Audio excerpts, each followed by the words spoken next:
See all the shad? There's got to be 1,000. Oh, there was a bass. Oh, guys. Oh, guys. Dude, that's the biggest fish ever. Ounce heads, these guys right here.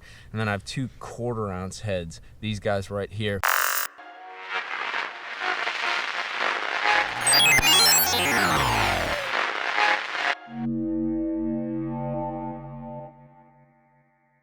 The frost is here, gentlemen.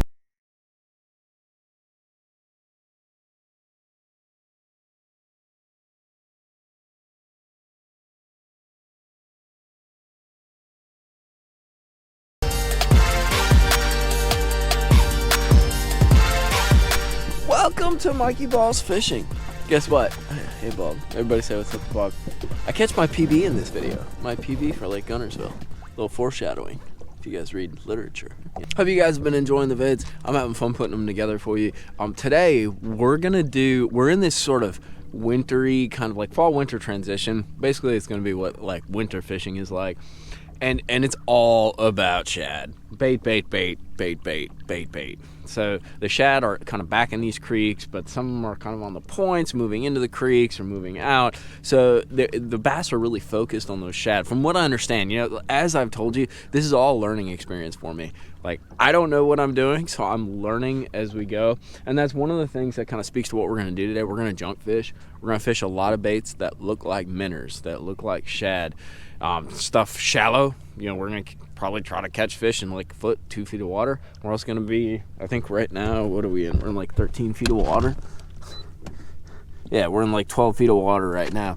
So we're gonna be all over the place from a depth spectrum, but I wanna show you guys some baits, some rigs, as well as my PB from Lake Guntersville. It's a freaking monster, dude. And I caught it on a new freaking bait. So stay tuned, you guys are gonna enjoy this. I had fun making this. It's gonna be epic.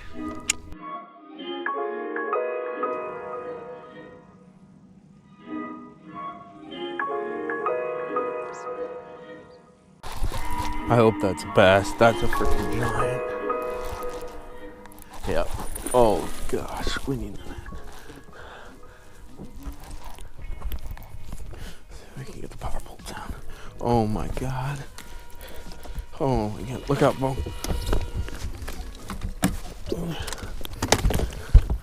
Oh guys. Oh guys.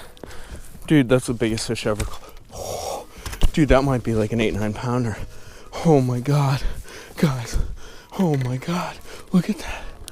Look at that. Look. Dude. I got a nap. Look at that thing.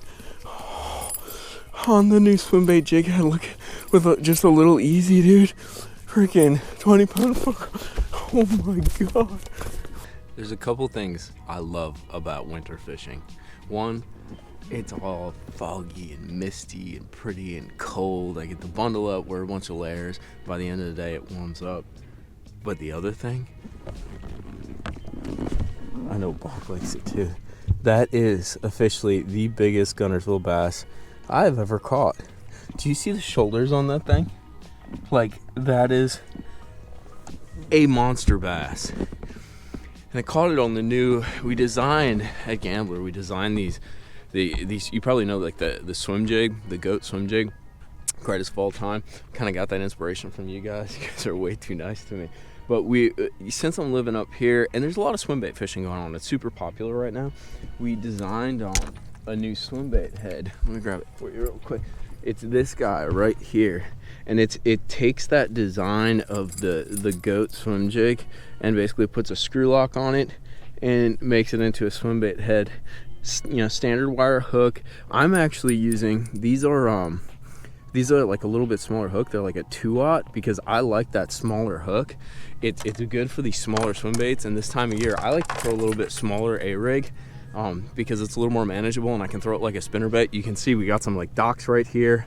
We're on kind of a shallow flat, and I can almost fish it like a crankbait. You know, I can just cast and wind, and it doesn't take nearly as much of a like toll on your body. But I'm gonna show you how to rig up an A-rig with these new heads a little bit later. But let's get this girl on the scales. Guys, let's get this girl out. Look at that fish. Guys, 7, 6, 7.5. 7.5. That is a giant.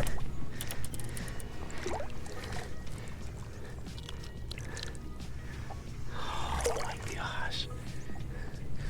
What a fish, guys. What a fish. So since she tore up my swim bait right there, I'm gonna have to replace it, but it's a good opportunity. Let me show you what we got right here. This is a Picasso schoolie rig. I think it might even be the junior. I do a little mod to my rigs. I put a blade in the middle. We're kind of early and I'm gonna fish some slightly dirty water, so I want something to flash a little bit. So I put that blade in the middle just like that, just a silver blade. And you can see I mix up my heads too. I have 2 1/8 ounce heads, these guys right here, and then I have 2 1/4 ounce heads, these guys right here. And I like to put like a little micro swim bait on one of them. I got a TZ right there. I think that's either Bold or the Ghost Shed color. But you can see these hooks are pretty small, but they're pretty stout. I like that because you can put those smaller swim baits on there. This is the 1/4 ounce head. And what we did is I kind of like the lead look, like that natural look, but oftentimes it gets dinged up. So we put like a super like heavy duty clear coat of lacquer on the clear heads to kind of give them a little bit of shimmer to them, but also kind of keep that head design integral as well, especially as it gets dinged up. But let me show you how you rig it up. So I'm gonna I got a Little Easy right here in white, of course.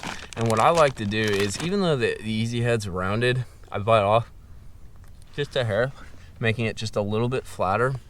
And then you match the hook up with where it's gonna come out, and you slide it in just like you would a normal swimbait hook, just like that, and you start bringing the hook out. But here's where things get a little bit different. So when you hit this screw lock right here, you're gonna need to twist the bait on there, just like that. I think it's, let's see, that would be clockwise. So you basically twist and see how it runs up on the head just like that. And what that does is it locks it onto the head. Now, I didn't get it super perfect, but that's no problem with a swim bait, because all you do is you just pull and you rip it just a hair, and ta-da. It's pretty sweet setup. But that's my rig setup. I throw it, like I said, I like throwing it kind of like a spinnerbait. So I have, this is a 7'2", 7'2" heavy action Halo Rave rod. It's a little bit like more of a budget rod, and the reason I choose that, let's see if I can even show you guys, is it has more of a moderate bend to it. It's not super moderate, but it's a little bit, and I like that because I look at swimbait fishing and A-rig fishing, maybe not like crankbait fishing, but it is a reaction. Thanks, bud. It is a reaction style. Thanks. I gotta do this video, bud. It is a reaction style thing. So you want the rod to load up when the fish actually eats it. And that moderate or semi-moderate bend really allows it to load up, and you don't miss those short strikers. And those little hooks they're sharp, boy. Let's get back out there. Guys, can you see all the bait right there? Those little dots. There's like bait everywhere. So I'd like to show you the stuff that we caught fish on. Well, basically, you can see I got my C-map highlighted, and there's a little point that sticks out. You see how like the color shades really show it? A lot of these shad and bait, from what I understand, they move into the backs of these creeks, but that also means they need to like stop on things going back. So there's a bunch of guys fishing in the back of the creek, so I basically stopped on a point going into the back of the creek. So it's like anything, dude. The spawn, summer fishing, you know, there's stair steps to arrive at a destination. So there's stair steps to arrive in the back, and you know, we've been catching like small fish, and it's been kind of a grind, but they're kind of gradually kind of moving back there, and then they'll be all spread out here as kind of winter progresses as well. But you know, you can pick little stopping points or like entry points and be a little mathematical with it, because for me, at least personally, like I need the confidence, like, oh, that looks like it's right and stair steps, or that looks like it makes sense, and it gives me more confidence to actually fish that area. So I was telling you there's so much bait around. Look what I did. Look at that. I caught a shad. Look at the colors on her. It's like green and kind of iridescent. I mean, that is crazy looking, dude.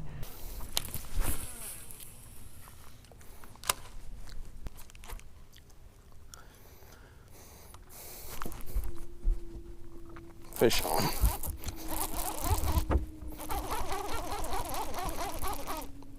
Don't know how big he is. That's a decent one. On the jerkbait, there's a mega bass jerkbait. I think there's more too, because I saw one pop up.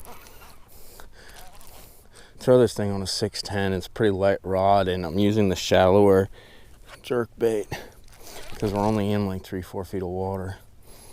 Yeah, it was right when I ripped it off the grass. That's a good one, dude. Hopefully she stays hooked.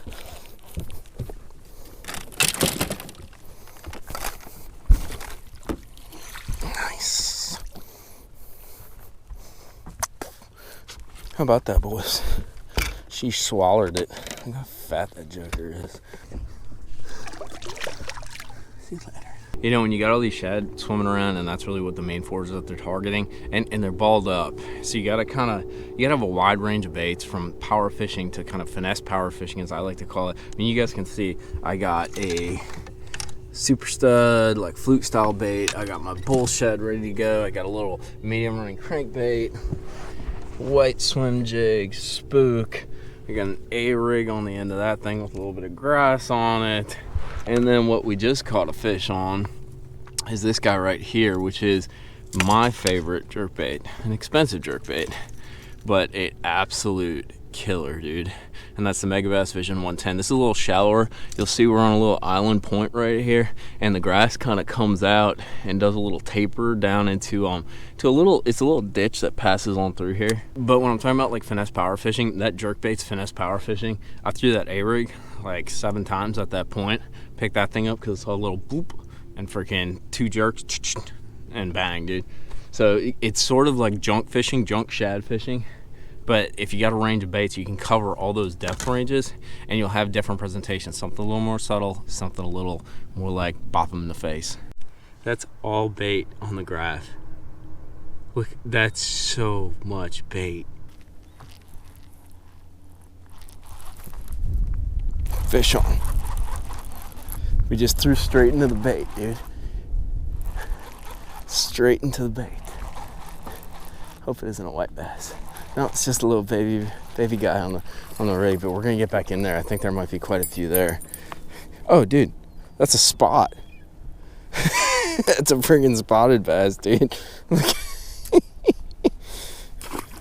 So let's talk about retrieves with this thing. Like I said, I kind of like treat it like a big spinnerbait, this one that I'm using. But you know, the simplest, and I probably don't even need to tell you guys, is you sling it out there and you reel it. You know, just steady retrieve. Now, what you can do though, is if you want, like you can add, and Ryan Salzman kind of showed me this, and I knew a little bit about it, but you kind of add a little English into your retrieve. You kind of tweak things a little bit as this plane is about to land. Come on, plane. But you basically just kind of, I don't know, pulsate your retrieve, and what that does is it creates like a flaring, and it snaps that Alabama rig. The other retrieve is a lot more annoying. So as you can see, obviously these are open hooks. What you're gonna do is, we still have quite a bit of grass on Guntersville. You're gonna sling it out there, and you're gonna kind of slow reel it until you feel that grass, and then you're gonna pop it up. Now, one of two things is gonna happen. You're gonna either hang a bunch of grass, or you're gonna pop it out of that grass. But I will tell you this, you know, we got some bites today ripping that thing, and that's kind of what I consider it, is almost fishing it, I don't know, like you'd fish a trap or even like a spinnerbait or a chatterbait, but you're just popping it out of the grass, and it creates this flaring motion, and it just creates a reaction bite from those bass. Especially, you know, they've seen so many Alabama rigs around here that giving it something like a little extra spunk is, it really makes a difference. But the problem is that it does take a lot of energy, so you're not as efficient. And like I said too, you're also gonna hang a lot of grass, but you're also gonna get some bites that you wouldn't have got if you were just straight reeling it like this.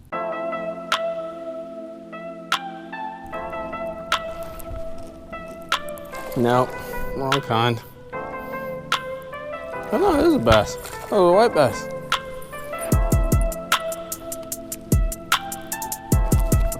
There she is. That's a good one. Oh, she felt a lot bigger than that. I got one. Man, the way she, oh, check this out, guys. This is kind of cool too. Oh, be careful, bro. She actually ate the tiniest bait I had on there. There she is. That little guy.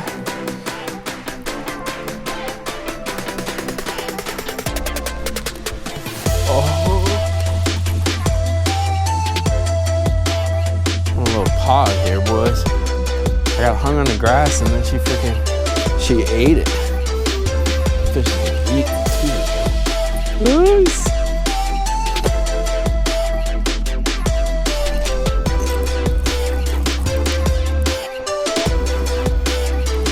Right when I ripped it off the grass.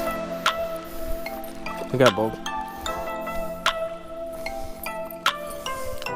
Another one on the old A-rig with the new heads. This thing's freaking sweet, dude. We're gonna wrap this thing up. Sun's starting to go down, but let me highlight something for you, and I want you to check it out because I kind of had help, you know, in designing it, so it's kind of, you know, heart set on it a little bit. And that's these new swim bait heads right here. You can see them right there. Perfect for an A-rig if you like throwing like a swim bait naked or something. It's really good for this fall and winter kind of time of year when the fish are really focused on bait, whether it's shad, whether it's little like glass minnows. You know, in Florida I threw an A-rig quite a bit on like super clear lakes that had these little like 2-inch glass minnows. Kind of underrated ordeal. I actually caught my first Alabama rig fish out on Lake Okeechobee, actually, dude. I took one of these and I put weedless hooks on it, like little screw lock hooks, and freaking caught a 7-pounder in 3 foot of water. Boat flipped it. It was freaking cool. But it's a fun way to catch fish, and with them being so focused on bait, no matter what you think of an Alabama rig, it is kind of the best way to go. But the other thing too is have some options. You know, we rolled up on that one point and busted out the Megabass Vision 110, and it's a lot more subtle presentation. Goes a little bit shallower, but if you got some tweaky fish that maybe you see popping up, or if you're on just this perfect point, this perfect little corner, perfect little bar or something, bust that thing out because it gets bites when you're kind of big, heavy, hard hitters won't. Thank you guys for watching though, Bog. Are you looking for fish? Let's go, Bog. Say goodbye, Bog. Can you say goodbye? Goodbye, Bog. Peace out, my homies. We will see you next time fishing, playing with baits, or doing something related to fishing, because that's what we're all about and that's what I love to do. So tight lines, we are out. Peace.